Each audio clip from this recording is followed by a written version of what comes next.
Hello, जय हिंद सभी को। आज हम जो है नया सब्जेक्ट स्टार्ट करने वाले हैं। नया सब्जेक्ट है हमारा इकोनॉमी। इकोनॉमी स्टार्ट करने से पहले ये कन्फ्यूज़न बहुत देखा गया है कि इकोनॉमी और इकोनॉमिक्स दो टर्म ये जो है इनमें काफ़ी कन्फ्यूज़न होता है, तो हम पहले इसको क्लियर कर लेते हैं। उसके बाद जो है अपना जो आज का टॉपिक है सप्लाई एंड डिमांड उसको स्टार्ट करेंगे। इकोनॉमी क्या करूँगा, मैं बहुत ही बेसिक से स्टार्ट करूँगा, इतना बेसिक कि कोई भी उसको जो है देख के समझ सकता है, एक 10 साल का बच्चा भी। तो इसको स्टार्ट करने से पहले इकोनॉमी और इकोनॉमिक्स में फर्क समझ लीजिए।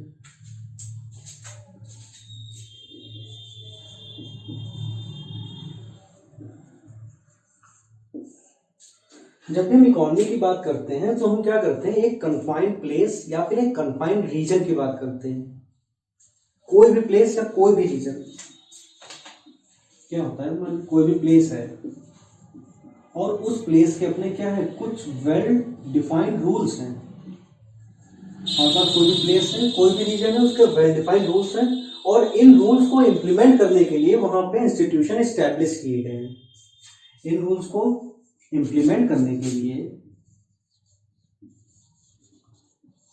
क्या किया गया है, वहां पे इंस्टीट्यूशंस हैं।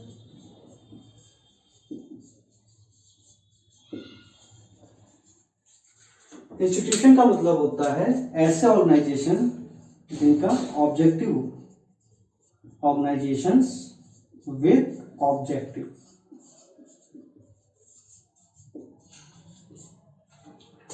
कोई भी हमारे पास प्लेस, कोई भी रीजन है, वहां क्या है, वेल डिफाइंड रूल्स हैं। उन वेल डिफाइंड रूल्स को इंप्लीमेंट करने के लिए हमारे पास इंस्टीट्यूशन है। इंस्टीट्यूशन का मतलब है ऑर्गेनाइजेशन जिनके कुछ ना कुछ ऑब्जेक्टिव रहे हों। फॉर एग्जाम्पल, जब भी हम कोई प्लेस की बात करते हैं, कोई भी प्लेस हो सकती है वो। फॉर एग्जाम्पल आपकी इंडिया हो सकती है, यूएस हो सकती है, ऑस्ट्रेलिया हो सकती है, यूरोप की कोई कंट्री हो सकती है, चाइना हो सकता है, कोई भी प्लेस हो सकता है। ऐसे प्लेसेस जहां पे क्या हो, रूल्स हो, उन रूल्स के में इंप्लीमेंट करने के लिए इंस्टीट्यूशन हो। फॉर एग्जाम्पल, अगर आपको टैक्स जमा करना है तो आप किसी जो है वहां की कंट्री के पोर्टल पे जाएंगे या उसके ऑफिस पे जाएंगे। अगर ऑनलाइन नहीं है तो उसके ऑफिस में जाएंगे, वहां पे अपना क्या जमा करेंगे, टैक्स जमा करेंगे। और ऐसा तो नहीं है कि आप वो जो टैक्स मांगेंगे आप कोई भी भर देंगे, पहले से डिफाइंड होगा कि आपको कितना टैक्स भरना है, कितनी इनकम तक कितना टैक्स भरना है। या फिर अगर आप किसी रेस्टोरेंट जा रहे हैं, कहीं भी मॉल जा रहे हैं, कोई चीज परचेज कर रहे हैं, तो उस पर आप कितना इनडायरेक्ट टैक्स भरेंगे, कितना जीएसटी भरेंगे, ये भी पहले से डिफाइंड होता है। अचानक से नहीं बताया जाता है आपको, पहले से डिफाइंड होता है। तो ऐसे प्लेसेस जहां पे क्या हो, वेल डिफाइंड रूल्स हो और उनको इम्प्लीमेंट करने के लिए इंस्टीट्यूशंस हो। और इसके साथ साथ जो एक खास चीज जो इनको हमें देखने को मिलती है ऐसी जगह पे, वो क्या होती है, कंटिन्यूटी। तो कंटिन्यूटी क्या होता है कि फॉर एग्जांपल इंडिया ने 1947 में इंडिपेंडेंस हासिल की। तब से लेके अब तक कोई भी गवर्नमेंट पे बैठा हो, कोई भी पार्टी बैठी हो, उससे फर्क नहीं पड़ता है। हमें क्या मिलेगा, रूल्स मिलेंगे हमेशा। उनको इम्प्लीमेंट करने के लिए इंस्टीट्यूशन वही रहेंगे। यानी कि एक क्या होगी, पूरी की पूरी कॉन्टिन्यूटी होगी वहां पे। ये कॉन्टिन्यूटी ब्रेक नहीं होगी। तो जब हम इस चीज को स्टडी करते हैं तो उसको हम बोलते हैं इकोनॉमी। किसी प्लेस, किसी भी रीजन की जब हम क्या करते हैं, इकोनॉमिक्स को जो है स्टडी करते हैं, तो उसको हम बोलते हैं इकोनॉमी। फॉर एग्जाम्पल, अगर इसको हम क्या करें, इस प्लेस की जगह अगर हम इंडियन लिख दें, इंडिया लिख दें, तो अगर इंडिया में वेल डिफाइंड रूल्स को हम स्टडी करेंगे, इंप्लीमेंट करके इंस्टीट्यूशन में देखेंगे, इसको स्टडी करेंगे, तो हम इसको बोल देंगे इंडियन इकोनॉमी। वही फॉर एग्जांपल अगर हम यूएस की स्टडी करेंगे तो इसको हम बोल देंगे यूएस इकोनॉमी। लेकिन इस पूरे सब को, इसकी स्टडी को, इकोनॉमी की स्टडी को हम बोलते हैं इकोनॉमिक्स। ये क्या रहेगी, ये किसी भी प्लेस पे डिपेंड नहीं करेगी। फॉर एग्जांपल अगर हमें इन्फ्लेशन देख रहे हैं, इन्फ्लेशन का मतलब होता है महंगाई। अभी हम आगे सप्लाई और डिमांड में देखेंगे भी। इन्फ्लेशन की अगर हम स्टडी कर रहे हैं तो हम उसको बोलेंगे इकोनॉमिक्स। लेकिन अगर उस इन्फ्लेशन की स्टडी को हम किसी पर्सपेक्टिव में, किसी कंट्री के पर्सपेक्टिव में पढ़ रहे हैं, तो हम उसको बोल देंगे उस इकोनॉमी में क्या है। ये क्लियर होगा। मैं फिर से रिपीट कर देता हूँ जिनको नहीं क्लियर है। अगर किसी भी प्लेस या फिर रीजन में कुछ रूल्स हैं, उन रूल्स को इंप्लीमेंट करने के लिए इंस्टीट्यूशंस हैं। इंस्टीट्यूशन का मतलब होता है ऐसा ऑर्गेनाइजेशन जो किसी ऑब्जेक्टिव के थ्रू सेट किए गए, जिनका कुछ ना कुछ ऑब्जेक्टिव है। और इन सब प्लेसेस पे हमें क्या देखने को मिलती है, कॉन्टिन्यूटी देखने को मिलती है। तो ऐसी इस चीज को हम बोलते हैं इकोनॉमी, और इसी इकोनॉमी की स्टडी को हम बोलते हैं इकोनॉमिक्स। हो ये डिफरेंस आपको क्लियर होगा। इसके बाद हम स्टार्ट करते हैं अपना आज का टॉपिक। बहुत ही बेसिक से स्टार्ट करने वाला हूं। सबसे पहला टॉपिक है हमारा demand and supply.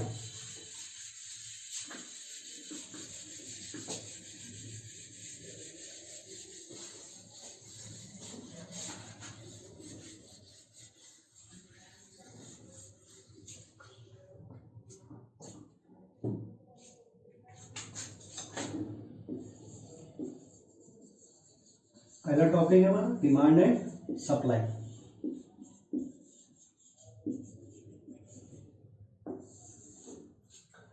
Demand and supply basically क्या है? एक रिलेशनशिप है। क्या है? एक रिलेशनशिप है। अगर रिलेशनशिप है तो अकेले तो होगी नहीं, दो लोग चाहिए हैं। तो रिलेशनशिप किसके बीच में है? Between quantity and prices of goods and services. तो क्या है? डिमांड एंड सप्लाई रिलेशनशिप है किसके बीच में? क्वांटिटी और प्राइसेस गुड्स और सर्विसेज के। इसमें हम पहला टॉपिक अपना जो स्टार्ट करेंगे वो करेंगे डिमांड से। और ये जो होता है ये माइक्रो इकोनॉमिक्स के अंदर आता है। इकोनॉमिक्स भी दो टाइप की होती है, एक मैक्रो एक माइक्रो। ये जो हम पढ़ रहे हैं ये माइक्रो के अंदर आती है। सबसे पहला topic demand.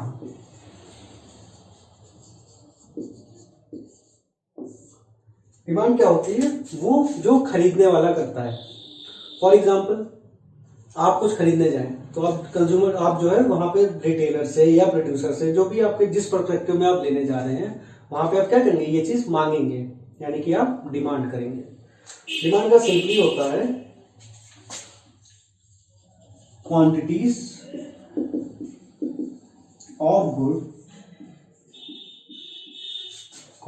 of good that a consumer is willing to buy at different prices। Demand क्या है? क्वांटिटीज ऑफ गुड्स, जो है कोई भी कंज्यूमर खरीदना चाह रहा है, उसकी इच्छा है खरीदने की, डिफरेंट प्राइसेस पे वो खरीदता है। तो इस डिमांड को समझने के लिए हमारे पास एक चीज है, एक लॉ है, लॉ ऑफ डिमांड, जो हमें ये बताता है कि डिमांड कैसे बिहेव करेगी। अगर प्राइसेस बढ़ेंगे या घटेंगे तो हमारे उस पर डिमांड पे क्या फर्क पड़ेगा।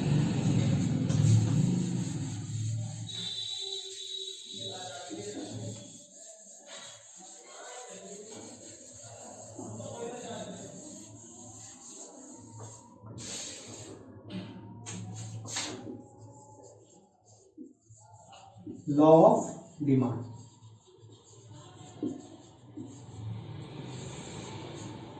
इसका बहुत ही छोटा सा एग्जांपल लेते हैं। फॉर एग्जांपल आप अपने आप को सपोज कर लीजिए, आप मान लीजिए मार्केट में ये मार्कर परचेज करने के लिए गए। तो अगर आप परचेज करने के लिए गए तो इससे पहले जब आपने परचेज किया था तो इसकी कॉस्ट थी 10 रुपए। तो आप मार्केट में क्या गए? 10 रुपए लेके गए। लेकिन फॉर एग्जाम्पल अगर ये मार्कर आपको वहां पे 5 रुपए का मिला तो आप क्या करेंगे? आप तो 10 रुपए लेके गए, तो आप कोशिश ये करेंगे कि इसके 2 सेटअप खरीद लें, कि क्या पता अगली बार ये फिर से 10 रुपए का हो जाए। आज सस्ता मिल रहा है तो ज्यादा क्वांटिटी में परचेज कर लेते हैं। तो आपने क्या किए? 2 खरीद लिए। यही सेम फंडा है लॉ ऑफ डिमांड का। इसको हम एक कर्व के थ्रू समझते हैं।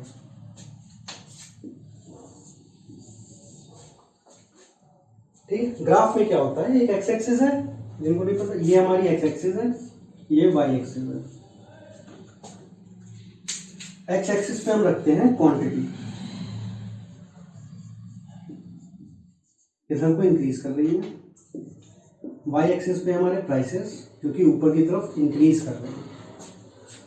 तो अगर किसी चीज के प्राइसेस ज्यादा हैं तो कंज्यूमर क्या करेगा? उसकी डिमांड कम करेगा। अभी एग्जांपल बताया था मार्कर का। अगर यही आप 10 रुपए लेके जाते हैं और आपको अगर ये 15 या 20 रुपए का मिलता तो आप क्या करते? या तो खरीदते नहीं, या फिर अगर बहुत जरूरी होता आप तभी परचेज करते इसको। सेम यही होता है इस ग्राफ में।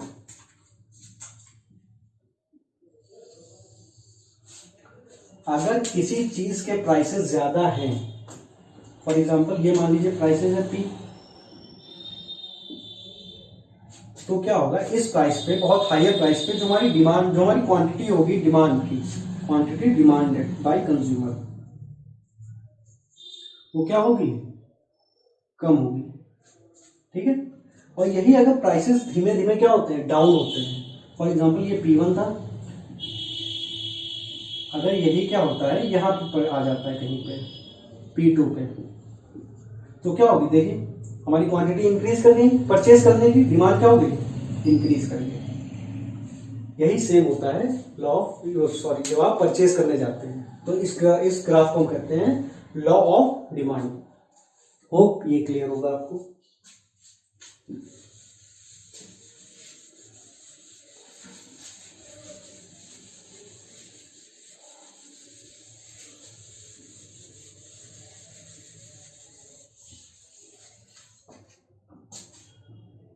अगला टॉपिक हम हमारा है, देखते हैं सप्लाई।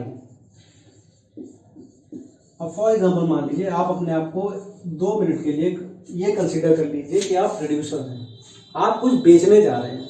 अभी आप खरीद रहे थे, अब आप ये इमेजिन करिए आप बेचने जा रहे हैं। तो अगर आप बेचने जा रहे हैं तो आप क्या चाहेंगे कि आपके पास जो भी सामान है वो महंगे से महंगा बिके।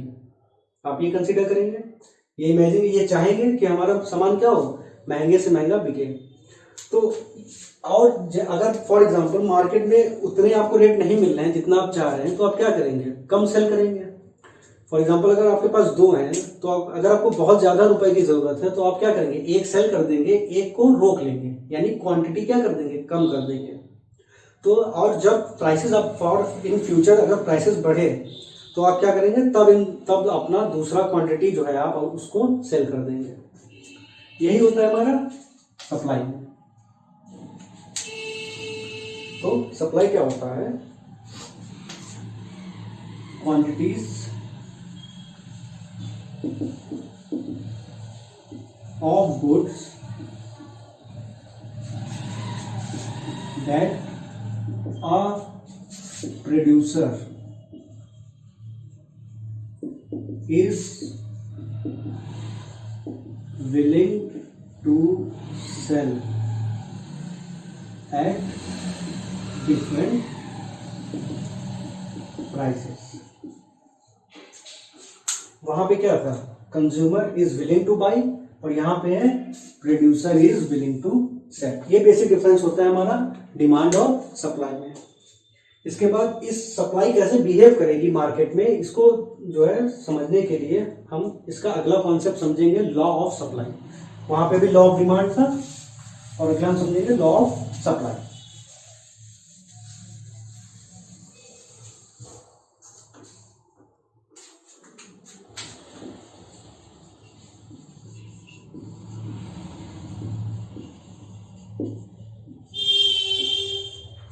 लॉ ऑफ सप्लाई में क्या चाहेंगे आप कि आपको ज्यादा से ज्यादा रुपए मिले। अभी मैंने क्लियर किया था इस बात को, इसको हम ग्राफ के थ्रू समझेंगे।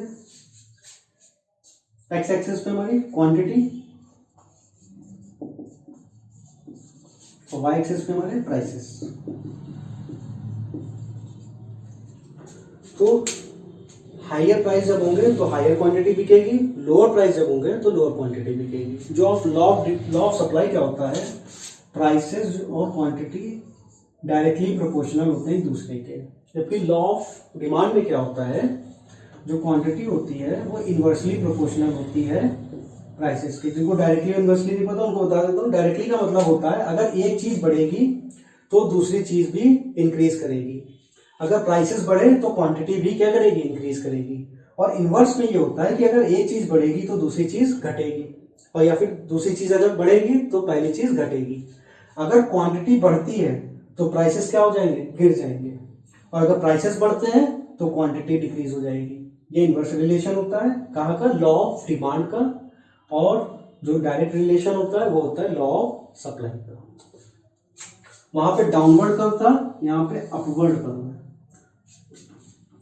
यानी कि जैसे जैसे प्राइसेस इंक्रीज करेंगे वैसे वैसे क्वांटिटी क्या हो जाएगी, इंक्रीज हो जाएंगी। फॉर एग्जांपल अगर प्राइसेस यहाँ पे है ये 20 रुपए है तो इतने नंबर ऑफ क्वांटिटी बिकेंगी यानी कि Q1।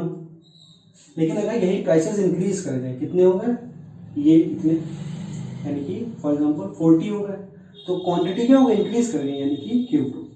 तो जैसे जैसे प्राइसेस बढ़ेंगे वैसे वैसे हमारी क्वांटिटी इंक्रीज करेगी। याद रखिएगा ये अपवर्ड स्लोप होता है, वो डाउनवर्ड स्लोप होता है। याद रखने का तरीका, D for demand, D for downward. इसके बाद जो फादर ऑफ मॉडर्न इकोनॉमिक्स बोले जाते हैं एडम स्मिथ, उन्होंने एक बहुत ही ब्यूटीफुल कॉन्सेप्ट दिया था।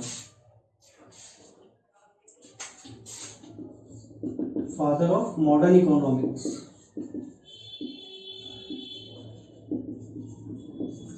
Adam Smith.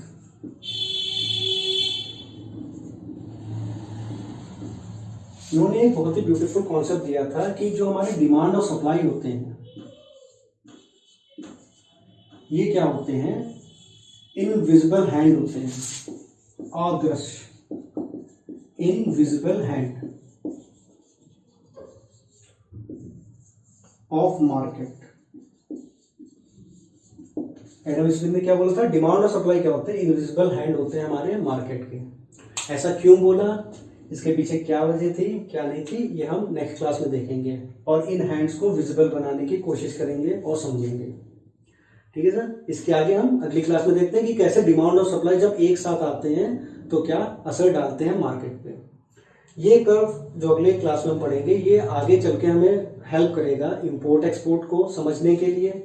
रुपी अगर गिरता है, रुपी का डेप्रिसिएशन होता है तो क्या फर्क पड़ता है, रुपी का एप्रिसिएशन होता है तो क्या फर्क पड़ता है, रुपी का रिवैल्यूएशन होता है या डिवैल्यूएशन होता है तो क्या फर्क पड़ता है। अगर इस कर्व को अगली क्लास में समझ लिया तो हम वो सारे कॉन्सेप्ट भी समझ जाएंगे।